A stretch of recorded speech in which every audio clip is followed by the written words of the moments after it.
नमस्कार, आपका स्वागत है दोस्तों। भगवान श्री कृष्ण वास्तुशास्त्र का विशिष्ट ज्ञान रखते थे। उन्होंने समय समय पर धर्मराज युधिष्ठिर को वास्तुशास्त्र का ज्ञान दिया।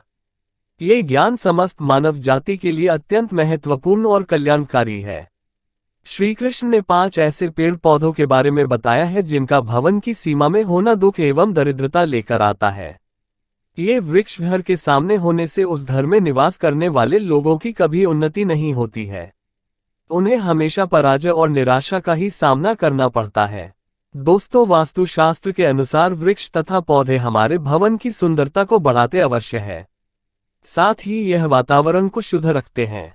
वृक्षों से सकारात्मक ऊर्जा का संचार होता है जो हमारे जीवन के लिए अत्यंत आवश्यक होती है। वृक्ष नकारात्मकता को कम करके वातावरण को अधिक सकारात्मक बनाने का कार्य करते हैं। घर के सामने शुभ पेड़ पौधे लगाने से घर में बरकत आती है। साथ ही ये पेड़ पौधे कई प्रकार के वास्तु दोषों को नष्ट करते हैं। घर के आंगन में खड़े वृक्ष देवताओं के समान हमारे घर की रक्षा करते हैं। इसीलिए हमारे पुराण और शास्त्रों में भवन की सीमा में कुछ शुभ वृक्षों का रोपण करने की सलाह दी गई है। आज हम जानेंगे हमारे घर की सीमा में कौन से वृक्ष तथा पौधे होने चाहिए और कौन से वृक्ष नहीं होने चाहिए। जैसे कुछ वृक्षों को शास्त्रों में शुभ बताया गया है, उसी प्रकार से वास्तुशास्त्र में अशुभ वृक्षों तथा पौधों का वर्णन मिलता है। इन वृक्षों का घर की सीमा में होना अशुभ और अमंगलकारी होता है। ये वृक्ष घर के सामने होने से दुख तथा दरिद्रता का ही सामना करना पड़ता है। इन वृक्षों के सान्निध्य में रहने पर धन का नाश होता है, शत्रुओं में वृद्धि होती है, मनुष्य अपना मान सम्मान तक खो देता है। इसीलिए यदि आपने भी जाने अनजाने में अपने घर के आंगन में अथवा घर के अंदर ऐसे वृक्ष तथा पौधे लगाए हैं तो बिना देरी किए उन्हें तुरंत हटा देना चाहिए। सबसे पहली बात है, घर के मुख्य द्वार को हमेशा ही लताओं से, फूलों और पौधे से सजाकर रखना चाहिए। मुख्य द्वार जितना सुंदर और सुशोभित होगा, उस घर में उतनी ही अधिक सुख शांति बनी रहेगी। किंतु ध्यान रहे, मुख्य द्वार पर किसी भी वृक्ष की छाया नहीं पड़नी चाहिए।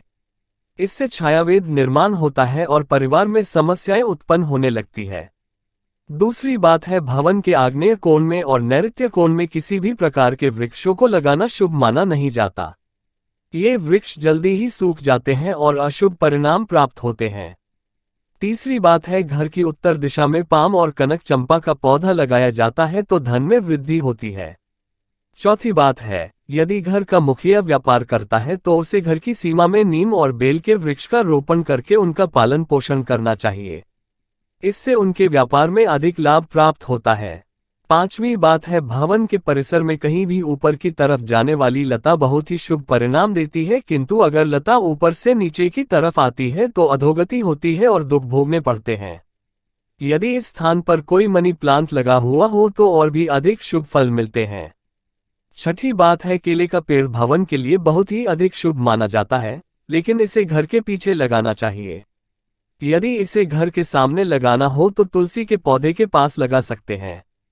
तुलसी के पास केले का पेड़ हो तो धन संपत्ति में अकस्मात ही वृद्धि होती है, क्योंकि केले के पेड़ में भगवान विष्णु निवास करते हैं और तुलसी में माता लक्ष्मी का वास माना जाता है।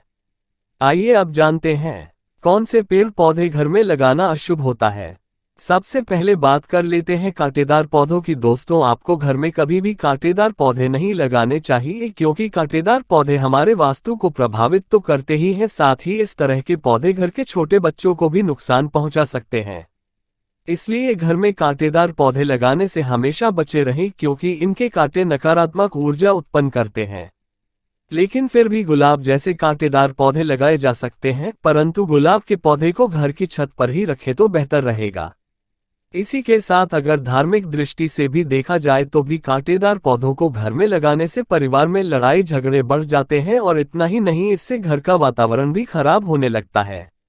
दोस्तों, दूसरे तरह के पौधे हैं दूध वाले पौधे। जी हाँ, अपने घर में कभी भी आपको ऐसे पौधे नहीं लगाने चाहिए जिनको काटने या तोड़ने पर दूध निकलता हो, क्योंकि इनमें से जो दूध निकलता है वह हमारे स्वास्थ्य के लिए ठीक नहीं होता है। अगर गलती से कोई बच्चा या बड़ा इन पौधों के दूध का सेवन कर ले तो ये हमारे शरीर के अंदर विष पैदा कर सकता है। इसलिए इस दुष्प्रभाव से बचने के लिए हमें ऐसे पौधों से दूर रहना चाहिए। वैसे धार्मिक दृष्टि से भी देखा जाए तो भी इन पौधों को घर में लगाने से घर की सुख शांति चली जाती है और घर में नकारात्मक शक्तियां प्रवेश कर जाती है। दोस्तों, इसी क्रम में तीसरे नंबर पर आते हैं मुरझाए हुए पौधे। दोस्तों, आपने देखा होगा कई बार हमारे घर के गमलों में लगे हुए पौधे सूखे या मुरझा जाते हैं, तो ऐसी स्थिति में हमें इन पौधों को घर से बाहर निकाल देना चाहिए। नहीं तो जब भी आप घर में मुरझाए हुए पौधों को देखेंगे तो आपके स्वभाव में भी परिवर्तन आ जाएगा। इसलिए घर में कभी भी सूखे हुए पौधे ना रखें, उन्हें तुरंत बाहर निकाल दें। खासकर सूखा हुआ तुलसी का पौधा घर में कभी नहीं रखना चाहिए। तुलसी का पौधा हमेशा हरा भरा रहना चाहिए। सूखा हुआ तुलसी का पौधा दुर्भाग्य लेकर आता है। शास्त्रों में कहा गया है, जिस घर में तुलसी का पौधा सूख जाता है उस घर से लक्ष्मी चली जाती है। चौथा पौधा है बोनसाई का पौधा। दोस्तों, शायद आप बोनसाई पौधों का मतलब नहीं जानते होंगे, तो हम आपको बता दें कि यह वे पौधे होते हैं जो किसी भी बड़े पेड़ का छोटा रूप होते हैं। इनकी बढ़वार को किसी वैज्ञानिक तरीके से रोक दिया जाता है। इसलिए माना जाता है कि इस तरह के पौधे हमारे चारों तरफ की सकारात्मकता को भी रोक देते हैं। इसलिए बोनसाई पौधों को ना ही घर में तैयार करना चाहिए और ना ही बाहर से लाकर लगाना चाहिए, क्योंकि वास्तुशास्त्र के अनुसार यह पौधे घर में रहने वाले हर सदस्य का आर्थिक विकास रोक देते हैं। दोस्तों, अब बात कर लेते हैं बबूल के बारे में। आपको पता ही होगा, यह एक बड़ा कांटेदार वृक्ष होता है, इसलिए इसका पौधा घर में लगाने का सवाल ही नहीं उठता। फिर भी कोई बोनसाई करके इसको घर में लगाने की सोच रहा है तो ऐसा बिल्कुल न करे, क्योंकि यह वास्तु की दृष्टि से ठीक नहीं रहता। ऐसे पौधे सिर्फ हमें नुकसान पहुंचाते हैं, क्योंकि इनके कांटे बड़े हानिकारक होते हैं। दोस्तों, अब बात कर लेते हैं कास्टर प्लांट के बारे में। कास्टर प्लांट देखने में भले ही बेहद अच्छा लगता हो, लेकिन इसे दुनिया का सबसे खतरनाक पौधा माना गया है। इस पौधे के बीज 2 दिनों के अंदर इंसान की जान ले सकते हैं। इसे घर में लगाने की भूल बिल्कुल नहीं करनी चाहिए। अगर आप इसे घर में लगाते हैं तो छोटे बच्चे इसके बीज गलती से निकल सकते हैं। इस पौधे को घर में ही नहीं बल्कि घर के आसपास भी नहीं रखना चाहिए। अगर आसपास ये पौधा हो तो तुरंत इसे उखाड़ कर फेंक दे। दोस्तों, अब बात कर लेते हैं बेर के पौधे के बारे में। कहा जाता है कि फलों में गिने जाने वाले बेर को खाने के लिए लोग इसे अपने घर में भी लगा लेते हैं, लेकिन ये गलत है। कहते हैं इसे लगाने से घर में नकारात्मक शक्तियां आ जाती है। केवल इतना ही नहीं, धार्मिक दृष्टि से भी अगर देखा जाए तो बेर के पौधे के घर में होने से आर्थिक समस्या बढ़ने के साथ ही धन की हानि भी होने लगती है। इस कारण से इसे घर में नहीं लगाना चाहिए। दोस्तों, अब बात कर लेते हैं घरों में सबसे ज्यादा लगाए जाने वाले पौधे मनी प्लांट के बारे में। दोस्तों, अगर आप अपने घर में तरक्की चाहते हैं तो घर के मुख्य द्वार पर आपको मनी प्लांट लगाना चाहिए।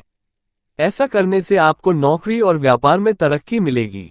परंतु मनी प्लांट के पौधे को लगाने के दौरान इस बात का अवश्य ध्यान रखें कि इसकी लंबाई दीवार से अधिक ना हो जाए।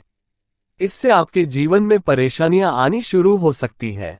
मनी प्लांट का पौधा कभी खरीदकर नहीं लाना चाहिए, बल्कि इसे दूसरे स्थान से चुराकर लाना चाहिए, तभी इसका शुभ फल प्राप्त होता है। अब बात करते हैं पपीते के पेड़ के बारे में। वास्तुशास्त्र के अनुसार घर में कभी भी पपीते का पेड़ नहीं लगाना चाहिए। यह पेड़ घर के लिए बहुत ही अशुभ होता है। अगर यह पौधा अपने आप उग जाए तो इसे तुरंत उखाड़ना चाहिए। जब फल खत्म हो जाए तो उसके बाद इसे उखाड़ कर फेंकना चाहिए। अगर पीपल का वृक्ष भवन की पूर्व दिशा में होता है तो घर में निर्धनता व्याप्त हो सकती है। वट वृक्ष घर की पश्चिम दिशा में हो तो घर में शोक का काल चिरकाल तक रहता है। दक्षिण दिशा में तुलसी का पौधा हो तो संतान को पीड़ा सहन करनी पड़ती है। किसी भी मृत वृक्ष की छाया घर पर पड़ती है तो यह मृत्यु सूचक होता है। मृत वृक्ष को तुरंत उखाड़ देना चाहिए। तो दोस्तों, इस प्रकार से वास्तुशास्त्र में घर में लगाए जाने वाले पेड़ पौधों के बारे में महत्वपूर्ण जानकारी दी गई है। कमेंट में जय श्री कृष्ण जरूर लिखें। साथ ही वीडियो को लाइक करना ना भूलें और दोस्तों के साथ शेयर करें। ऐसी ही जानकारी पाने के लिए चैनल को सब्सक्राइब जरूर करें। आप सभी का धन्यवाद।